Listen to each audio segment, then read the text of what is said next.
Bien. Alors, ça, c'est modifier la position des tangentes après avoir fait les points d'ancrage. Je sais qu'il y a certains endroits où on enseigne même de faire clic, clic, clic, clic, et puis de venir avec, pas avec la flèche blanche parce qu'il n'y a pas de tangente, mais avec un outil qui se cache ici derrière la plume, l'outil de point d'ancrage, aller modifier et mettre des tangentes. Donc vous pouvez tester si vous voulez, vous faites clic, clic, clic avec la plume, je recommence pour vous montrer. Voilà, avec la plume qui est là,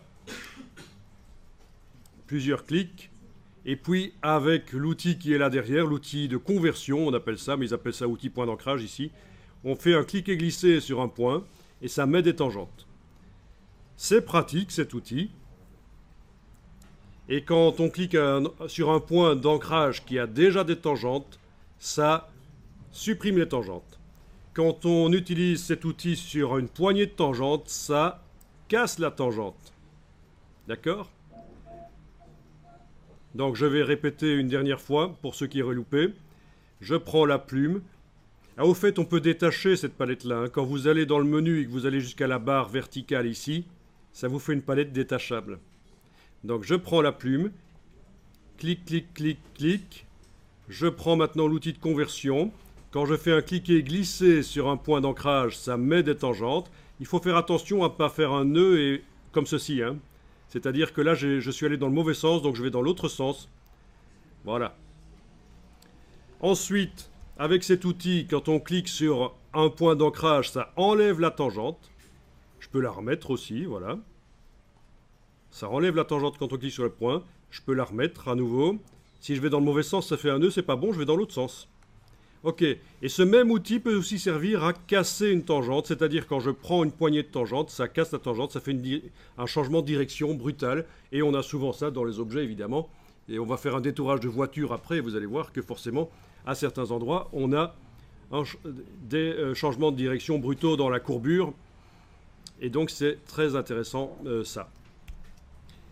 Mais alors, la technique qui consiste avec la plume à faire d'abord des droites et puis les convertir avec l'outil de conversion, leur mettre des tangentes, c'est évidemment extrêmement mauvais.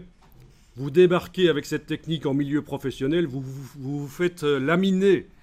Vous êtes directement considéré comme un débutant, bien entendu.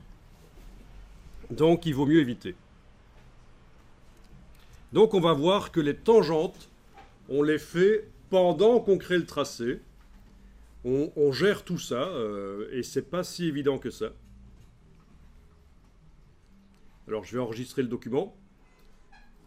Et on va faire première approche de la création des tracés dans Illustrator. Alors il y en a certains parmi vous qui ne l'ont pas dit, mais qui l'ont peut-être pensé. Tiens, mais on a un outil qui fait des tracés quand on dessine. L'outil ici, il y a des possibilités de dessiner directement. Mais oui, mais il faut savoir le faire aussi point par point, manuellement, pour vraiment contrôler ce qu'on fait. C'est le b.a.-ba, vous allez retrouver ça dans d'autres logiciels aussi. Parfois présenté différemment. Ce sera des courbes de Bézier, le fonctionnement ne sera pas toujours exactement pareil, mais sur la base, le principe reste le même.